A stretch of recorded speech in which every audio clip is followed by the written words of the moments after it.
अरे वाह मेरे प्यारे छोटे वैज्ञानिकों, कैसे हो आप सब। आज हम विज्ञान की एक रोमांचक यात्रा पर निकलने वाले हैं।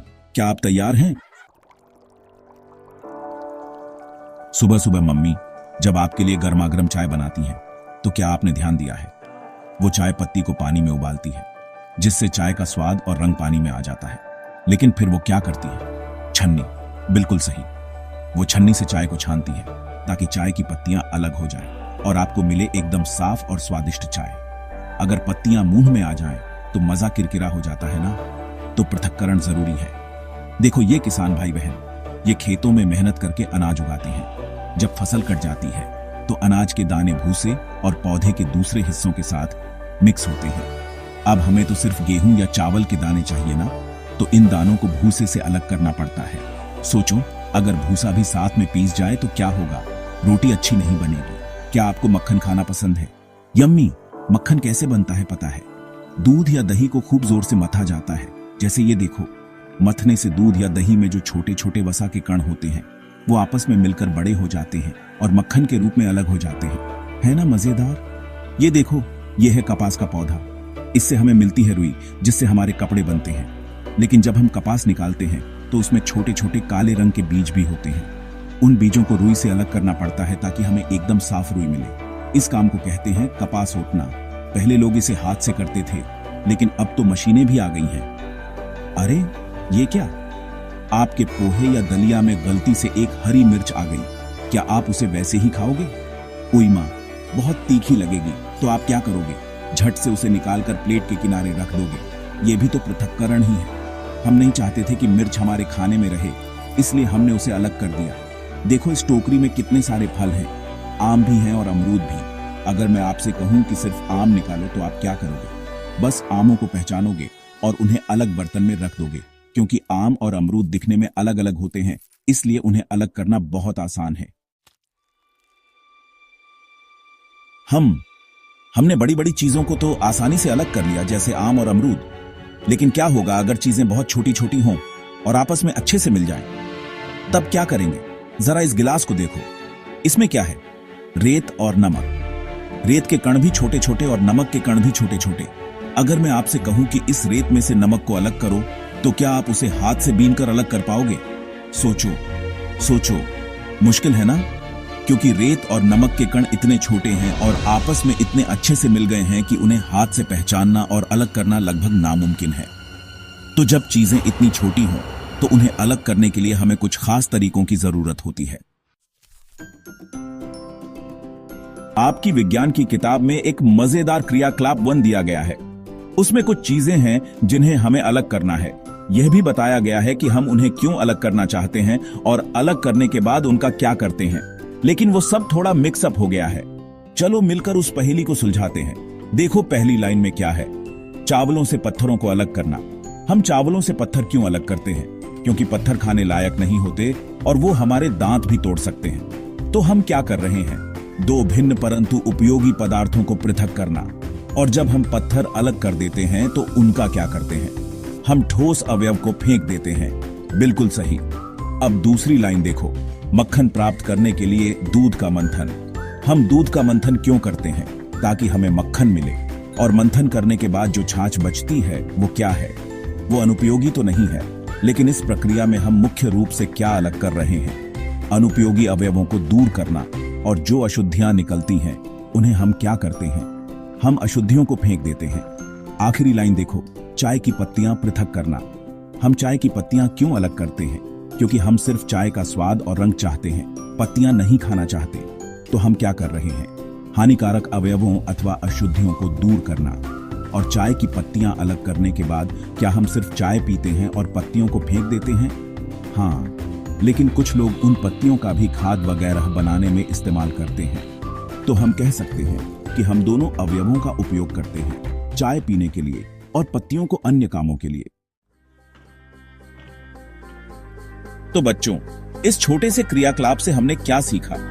हमने देखा कि हम पदार्थों को क्यों अलग करते हैं। सोचो, हम ऐसा क्यों करते हैं? बिल्कुल सही, हम पदार्थों को इसलिए अलग करते हैं ताकि हम उनमें से हानिकारक या अवांछित चीजों को निकाल सकें। हमें शुद्ध पदार्थ मिल सके जो इस्तेमाल करने के लिए सुरक्षित हो। कभी कभी हम मिश्रण में मौजूद दोनों ही चीजों का इस्तेमाल करना चाहते हैं, लेकिन अलग अलग तरीके से।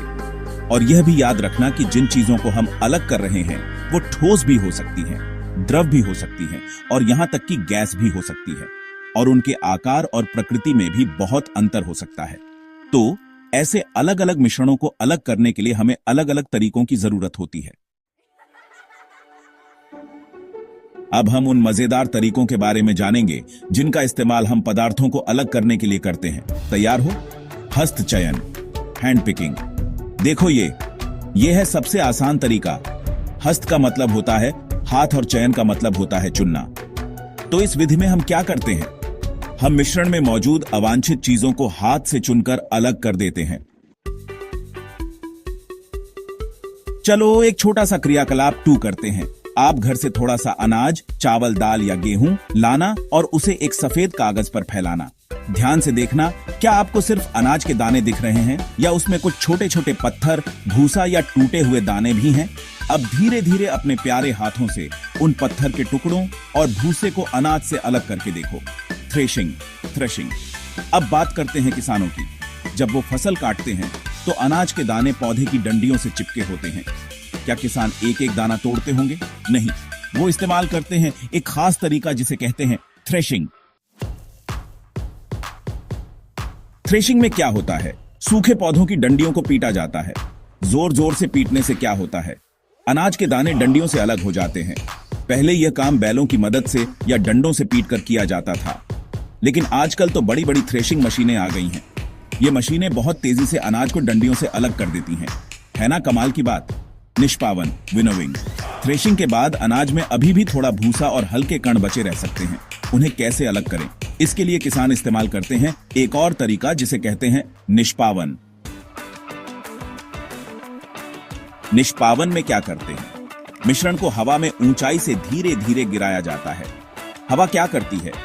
जो हल्के कण होते हैं जैसे भूसा, उन्हें उड़ाकर दूर ले जाती है, और जो भारी कण होते हैं जैसे अनाज के दाने, वो सीधे नीचे गिर जाते हैं। इस तरह हवा की मदद से हल्के और भारी कण अलग हो जाते हैं। चालन, सीविंग। अब बात करते हैं घर की। जब मम्मी आटा गूंथती हैं तो उससे पहले क्या करती है? वो आटे को छन्नी से छानती है। क्यों? ताकि उसमें जो चोकर या दूसरी अशुद्धियां हों वो निकल जाएं और हमें मिले एकदम महीन आटा। चालन में हम एक ऐसा उपकरण इस्तेमाल करते हैं जिसमें छोटे छोटे छेद होते हैं। जब हम मिश्रण को इस पर डालते हैं तो जो छोटे कण होते हैं वो उन छेदों से नीचे निकल जाते हैं, और जो बड़े कण होते हैं वो छलनी में ही रह जाते हैं। आटे के अलावा आपने देखा होगा कि भवन बनाने वाले लोग रेत में से कंकड़ और पत्थर अलग करने के लिए भी बड़े बड़े चालनों का इस्तेमाल करते हैं। अब हम 3 और महत्वपूर्ण विधियों के बारे में जानेंगे: अवसादन, निस्तारण और निस्पंदन। ये तीनों अक्सर तरल पदार्थों और उनमें घुली या मिली हुई ठोस चीजों को अलग करने में काम आती हैं। अवसादन, सेडिमेंटेशन। मान लो आपके पास एक गिलास गंदा पानी है जिसमें मिट्टी घुली हुई है। आप उसे थोड़ी देर के लिए बिना हिलाए रख दो। क्या होगा? आप देखोगे कि जो भारी मिट्टी के कण हैं वो धीरे धीरे गिलास की तली में बैठ जाएंगे। भारी कणों का पानी में नीचे बैठ जाने की इस प्रक्रिया को ही अवसादन कहते हैं। जैसे जब हम चावल या दाल धोते हैं तो मिट्टी नीचे बैठ जाती है। निस्तारण, डिकेंटेशन। अब जब मिट्टी नीचे बैठ गई है तो आप क्या कर सकते हो?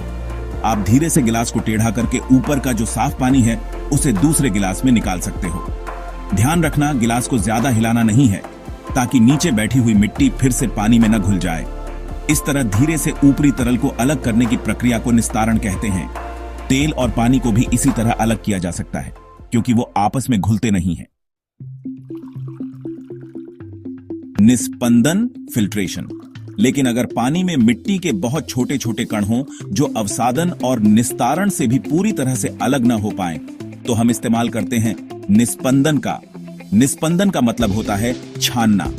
जैसे चाय बनाने के बाद हम चाय की पत्तियों को छन्नी से छानकर अलग करते हैं। छन्नी में छोटे छोटे छेद होते हैं जिनसे तरल चाय तो निकल जाती है, लेकिन ठोस पत्तियां ऊपर ही रह जाती हैं।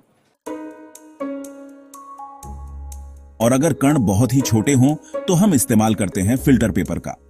फिल्टर पेपर में छन्नी से भी बहुत छोटे छोटे छेद होते हैं। जब हम गंदा पानी फिल्टर पेपर पर डालते हैं तो पानी उन छोटे छेदों से धीरे धीरे नीचे टपकता है और मिट्टी के सारे छोटे छोटे कण फिल्टर पेपर के ऊपर ही रह जाते हैं। इस तरह हमें एकदम साफ पानी मिल जाता है। आपने देखा होगा कि घर पर जब हम फलों का जूस निकालते हैं तो उसे भी छानते हैं ताकि उसमें से बीज और गूदा अलग हो जाएं। और पता है पनीर कैसे बनता है? दूध में नींबू का रस डालते हैं जिससे पनीर के ठोस कण और पानी अलग हो जाते हैं। तो मेरे दोस्तों कमेंट बॉक्स में बताओ ये वीडियो कैसा लगा। अगर अच्छा लगा तो शेयर, लाइक और सब्सक्राइब कर लो मेरे दोस्तों।